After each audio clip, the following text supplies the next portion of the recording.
What's up, guys? We are back for another ThunderCats video. This is something that I've been thinking about since the ThunderCats Roar thing started, but this is not going to be a review. This is not about existing toys. It's not news, and it's not another opinion piece about ThunderCats Roar. It's just gotten me thinking. So we've got a new show coming. That obviously opens the door for new toys, and I'm assuming that's part of the reason why we have that Funko line coming towards the end of the year, but I'm hopeful and I'm thinking about the prospect of a collector-focused line. So we've already had 2 attempts at that. We've had the Bandai Classics line in 2011, which was a nightmare. We had the Matty Collector line, which just broke my heart. I'm not even exaggerating that. That really hurt when that line ended before it started. So we had that line, which I absolutely do love that line. Pumarik is kind of weird, but the rest of the figures I think are absolutely solid. So I've been kind of thinking about the prospects of a new collector line and what that could bring in terms of the character selection. And I've kind of gotten a list of 10, and I'm taking liberties with the number 10, of characters, figures that I would love to see in a collector-focused ThunderCats line that don't have all of the ThunderCats in it. So I'm going to assume, for the sake of this list that I'm doing, that the company is successful. Whoever has it, whether it's 4 Horsemen, I would love it if that happened, or anybody, Mattel, Hasbro, whoever. I mean, I don't know, NECA, anybody. Whoever wants it, take it, do it, run with it, be successful. I'm going to assume that they are successful and that they've done the ThunderCats. So they've done Lion-O, they've done Panthro, they've done Tigra, Chitara, the Wily Kitten Cat, they've done Jaga, they've done Snarf, they've done Mumra, they've done the Mutants, Groon, heavy hitters like that. Big characters in the ThunderCats mythos that I shouldn't have to put in a list because they're the ones we want anyway. So these are kind of the characters after the fact. And some of them are kind of one-offs, some of them are rather obscure. So if you're maybe not a huge ThunderCat person, some of these might be like, well, who are these? But I'm going to start the list off with probably one of the characters that I want to see the most. And this list is by no means in order until I get to the very last one. But the first one I'm going to kick off the list with is Claudus. So Claudus is Lion-O's dad. And he has 2 distinct looks. He's got his younger look, which they could absolutely do a figure on, but he's very Lion-O-esque, so I wouldn't really necessarily want that.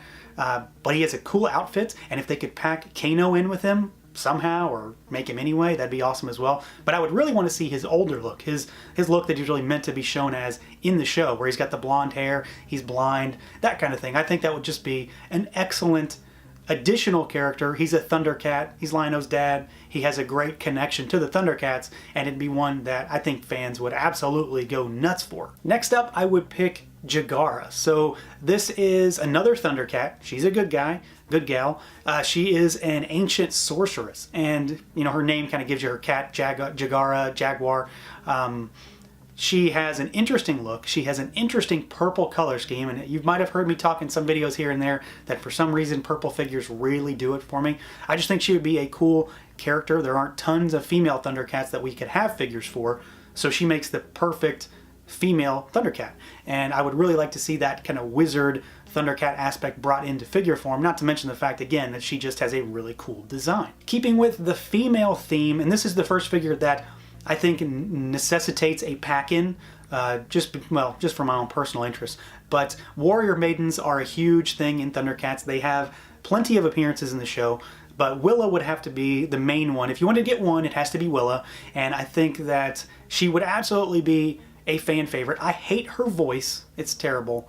Really grates on my nerves. It always has. But I would absolutely love to have her. She's just a human with, kind of a loincloth type thing going on, but she is so important to the Third Earth world that I would like to have her. Now, the pack-in aspect of it, she has to come with Bushy. She has to come with that treetop spider. I don't know why. I would just like to have him. I'm sure I'm not alone. He's a furry spider guy. He's like, what, he'd be like this big probably?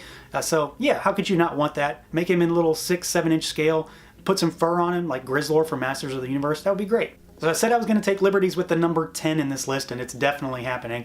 That starts now. More female characters too, so I figured we'd have a 2-pack of kind of 2 dueling characters that are rather obscure. I'd say if you don't know ThunderCats, you definitely don't know who these are.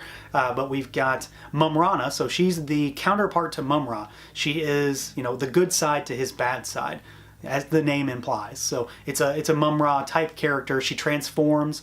I would pick her transformed form over her base form for sure. But hey, if they want to do a base form, I'll go for it. Let's do it. I would buy it, obviously.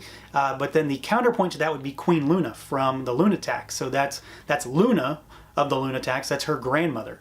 And she has a really, really cool design. I just think they would make for a great 2-pack. You know, maybe, I don't know, an extra thing, kind of like how they had the DC Motu 2-packs at Toys R Us, you know, something like that, an exclusive somewhere, although I wouldn't want anything to be exclusive just for sake of getting it. But that would be something apart from the main line, maybe, that are single pack characters. Give me a 2-pack of, you know, arch enemies, and they would definitely fit that bill. They are definitely collector focused. You've got to be big ThunderCats fans to really want those, but I think they'd be a cool pick. Well, apparently I'm very female focused with this list, because here's another female, and this one I think I have probably no one's going to fight me on this one when I say that Mandora needs to be in a collector focused line. She appears in a handful of episodes. She is very much 80s in her design. She's kind of a badass space police chick, and honestly, I mean, she's kind of a fan favorite character, I think. I really like the episodes she's featured in, and we'll talk more about one of those episodes in particular, actually quite a bit, as I go through my list here. But I think she'd make a great addition to any collector focused line, any line in particular. I mean, I'd buy pretty much anything for her because she has no merchandise. But yeah, give me her vehicle as well, you know, maybe some space stuff to go along with it. Pretty much anything I think would be a good selling point for Mandora. I don't really think it could be a collector focused line without some army building aspect to it. That's pretty prevalent in just about every real collector line. Has somebody that you can get a bunch of, you know, some guards, some troopers, whatever you have. And there are definitely things in ThunderCats that fit that bill. So reptilians, snarfs, have an army of snarfs. But, you know, the generic mutants would work just fine. However, there is one kind of thing, men, on Third Earth that I would absolutely die to have in figure form, mostly because they're so goofy looking, and that is the crab men. I mean, they've got crab heads, they've got crab claws for hands, but they look like humans otherwise. I think it would be awesome to have a bunch of those. They're very clawful, reminiscent from Motu, but they're even more exaggerated in their goofy, cartoonish crab guy look. I mean, how could you go wrong? Now, I said the Mandora aspect in this list was pretty heavy, and I think it comes through here with the next multi-pack. So this would be an opportunity to make a 3-pack.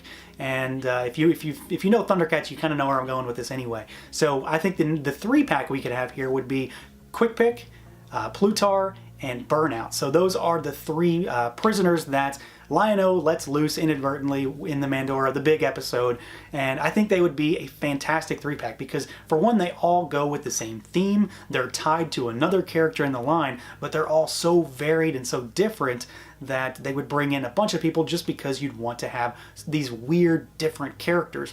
And, I mean, come on, they are definitely pretty wild in terms of how different they are for designs, and I think a lot of people would buy it just to get Quick Pick, honestly. For some reason, I feel like he would be a big one to get.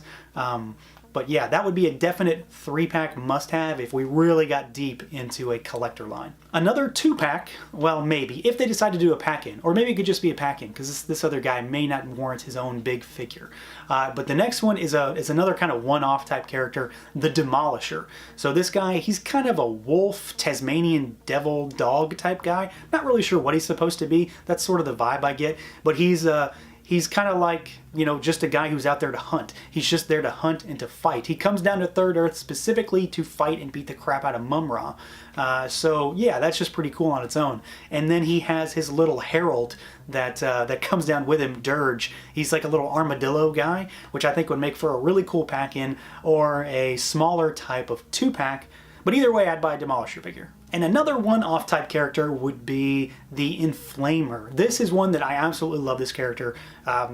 It's just his weird personality. He's kind of the over-the-top nature once he really gets going. So he's got 2 options, though. So you could go the weak route with his kind of purple-blue, the version where he's kind of put out, or you could go his strong form where he's been doused in gold and he's all on fire and he's huge. I mean, how could you not want a humongous burning guy who is just like kind of glittery gold. I think he'd make for awesome shelf presence in a ThunderCats collection. And before I get to my number one, I'm going to talk about a few beasts that I would like to see in a line like this, you know, just to kind of whet your appetite a bit. So, you know, similar. I'm thinking of this line similar to Masters of the Universe Classics, if you couldn't tell.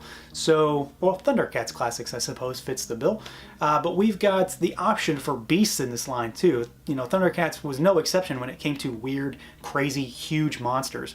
And there are a handful that I'd like to see. You know, you've got things like the Snowman with Snow Meow. That's kind of a given. Something like that. I'd love to see something like that for sure. But I assume that might be one that would be done anyway, just because I feel like that would be done.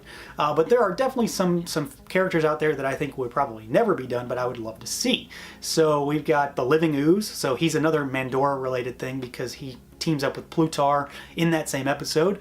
And I don't know how you do him. He's a big, you know, mud puddle basically, but I think that would be really cool and goofy and weird.